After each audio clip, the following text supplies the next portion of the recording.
ಮೂದೇವಿ ಮೂದೇವಿ ಕೇಳಿದಿರಾ? ಬೈತಾರೆ, ಏ ಮೂದೇವಿ, ಹೋಗ ಮೂದೇವಿ, ಇದೋ ಮೂದೇವಿ, ಇದು ಒಂದೊಂದು ಕಡೆ ಒಂಥರ ಬೈತಾರೆ. ಬೈಯೋದಕ್ಕೆ ಮೂದೇವಿ ಅಂತ ಯೂಸ್ ಮಾಡ್ತೀವಿ. ಮೂದೇವಿ ಯಾರು ಗೊತ್ತಾ? ಲಕ್ಷ್ಮಿಯ ತಂಗಿ ಅಂತೆ. ಭೂದೇವಿ, ಶ್ರೀದೇವಿ, ಹಾಗೆ ಮೂದೇವಿ. ಮೂದೇವಿ ಕೇಳಿದ್ರಲ್ಲ, ನನಗೂ ಆಶ್ಚರ್ಯ ಆಯಿತು, ತಿಳ್ಕೊಬೇಕು ಅಂತ ಅನಿಸ್ತು. ಹಾಗೆ ನಾನು ತಿಳ್ಕೊತಾ ಬಂದೆ. ಈ ಮೂದೇವಿ ಯಾರು? ಮೂದೇವಿ ಒಂದು ಲಕ್ಷ್ಮಿಯ ತಂಗಿ ಅಂತ ಕರೀತಾರೆ. ಈ ಮೂದೇವಿ ಸಮುದ್ರ ಮಂಥನ ಆಯ್ತಲ್ಲ, ದೇವತೆಗಳು ಮತ್ತು ಅಸುರರ ನಡುವೆ ಒಂದು ಸಮುದ್ರ ಮಂಥನ ಆದಾಗ ಅಮೃತಕ್ಕೋಸ್ಕರ ಅಲ್ಲಿ ಕಾಣಿಸ್ಕೊಂಡಿದ್ದಂತೆ ಈ ಮೂದೇವಿ. ಸೊ ಮೊದಲು ಕಾಣಿಸ್ಕೊಂಡಿದ್ದು ಲಕ್ಷ್ಮಿ, ನಂತರ ಕಾಣಿಸ್ಕೊಂಡಿದ್ದು ಮೂದೇವಿ. ಸೊ ಮೂದೇವಿ ಬಗ್ಗೆ ತುಂಬ ತಿಳ್ಕೊತಾ ಇದ್ದೆ. ಸೊ ಬೈಯೋದು ನೋಡಿದಿರಲ್ಲ, ನೀವೆಲ್ಲ ಕೂಡ ಕೇಳಿದಿರಲ್ಲ, ತುಂಬ ಸಿನಿಮಾದಲ್ಲಿ ನೋಡಿದಿರ. ಮೂದೇವಿ ಮೂದೇವಿ ಸೀರಿಯಲಲ್ಲಿ ಅವಳೊಬ್ಳು ಮೂದೇವಿ. ಸೊ ಏನಿದು ಮೂದೇವಿ ಅಂತ ತಿಳ್ಕೊತಾ ಇದೆ. ಕೆಲವರು ಯಾವಾಗ ಮೂದೇವೇ, ಕೆಲವು ಕಡೆ ಆ್ಯಕ್ಸೆಂಟಲ್ಲಿ ಹೇಳ್ತಾರೆ. ನಮ್ಮ ಕಡೆ ಮೈಸೂರು, ಮಂಡ್ಯ ಕಡೆ ಎಲ್ಲ ಹೇಳ್ತಾರೆ, ಯಾವುದೋ ಒಂದು ಮೂದೇವಿ ಇರೋದು. ಸೊ ಹೀಗೆ ಮೂದೇವಿ ಬಂದು ಯಾರು ಅಂತ ತಿಳ್ಕೊತಾ ಇದ್ದೆ. ಸೊ ಇವರು ಜನಪದ ಕಥೆಗಳಲ್ಲಿ ಅಥವಾ ಪುರಾಣ ಕಥೆಗಳಲ್ಲಿ ಅಥವಾ ಜನಪದ ಕಥೆಗಳಲ್ಲಿ ಬರ್ತಾರೆ. ಈ ಮೂದೇವಿಗೆ ಆಸೆ ಏನಿತ್ತಂತಂದರೆ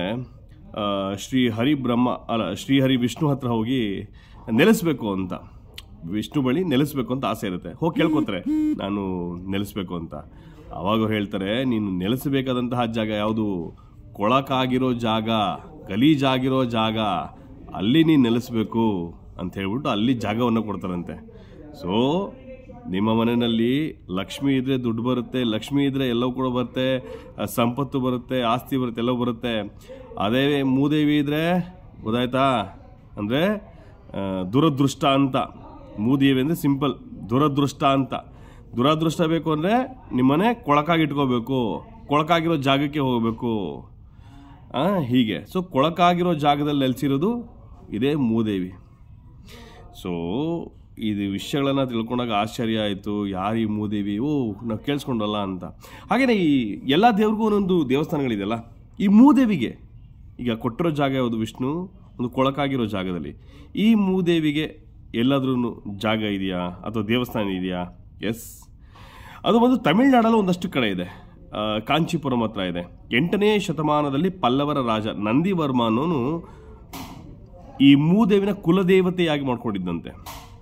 ಸೊ ಹೀಗೆ ತಮಿಳುನಾಡಲ್ಲಿ ಒಂದಷ್ಟು ಕಡೆ ಈ ಮೂದೇವಿಯ ದೇವಸ್ಥಾನ ಇದೆ ಅಂತ ಹೇಳ್ತಾರೆ. ಒಂದಷ್ಟು ಫೋಟೋ ಮತ್ತು ವಿಡಿಯೋ ಸಿಕ್ತು, ಒಂದಷ್ಟು ಫೋಟೋ ಸಿಕ್ತು, ಅದನ್ನು ನೀವು ಸ್ಕ್ರೀನ್ ಮೇಲೆ ನೋಡ್ತಿರ್ತೀರ. ಸೊ ಇದು ಸಿಂಪಲ್ ಒಂದು ಅರ್ಥ ಮಾಡ್ಕೊಬೇಕು. ಮನೆಗೆ ಯಾರು ಬೇಕು? ಲಕ್ಷ್ಮಿ ಬೇಕು ಅಂದರೆ ಮನೆನ ಚೆನ್ನಾಗಿ ಇಟ್ಕೊಬೇಕು. ಇನ್ನೊಂದು, ನಿಮ್ಮ ಮನೆಗೆ ಮೂದೇವಿ ಬೇಕು ಅಂದರೆ ಗಲೀಜಾಗಿ ಇಟ್ಕೋಬೇಕು. ಮಾರಲ್ ಆಫ್ ದ ಸ್ಟೋರಿ ಇಷ್ಟೇ, ಈ ಕೊಳಕಾಗಿ ಇಟ್ಕೊಳ್ಳೋದೇ ಒಂದು ಅಶುಭ, ಒಂದು ದುರದೃಷ್ಟ ಅಂತ. ಸೊ ಕೊಳಕಾಗಿರ್ಬೇಕಾ ಅಥವಾ ಚೆನ್ನಾಗಿ ಇಟ್ಕೋಬೇಕಾ ಅಂತ ನೀವು ಡಿಸೈಡ್ ಮಾಡಿ. ಕೊಳಕಾಗಿರೋ ಜಾಗದಲ್ಲಿ ನೆಲೆಸಿರೋದೇ ಈ ಮೂದೇವಿ. ಸೊ ಎಲ್ಲವನ್ನ ಸ್ವಚ್ಛವಾಗಿ ಇಟ್ಕೊಳ್ಳಿ ಅಂತ ಹೇಳ್ತಾ ಈ ವಿಡಿಯೋನ ಮುಗಿಸ್ತಾ ಇದ್ದೀನಿ. ಸೊ ಮತ್ತೆ ಸಿಗ್ತೀನಿ ನಿಖಿಲ್ ನೋಟದಲ್ಲಿ ಇನ್ನೊಂದಷ್ಟು ಹೊಸ ವಿಷಯನ ತಗೊಂಡು. ಅಲ್ಲಿವರೆಗೂ ನಿಖಿಲ್ ನೋಟವನ್ನು ಲೈಕ್ ಮಾಡಿ, ಶೇರ್ ಮಾಡಿ, ಫಾಲೋ ಮಾಡಿ. Thank you, bye.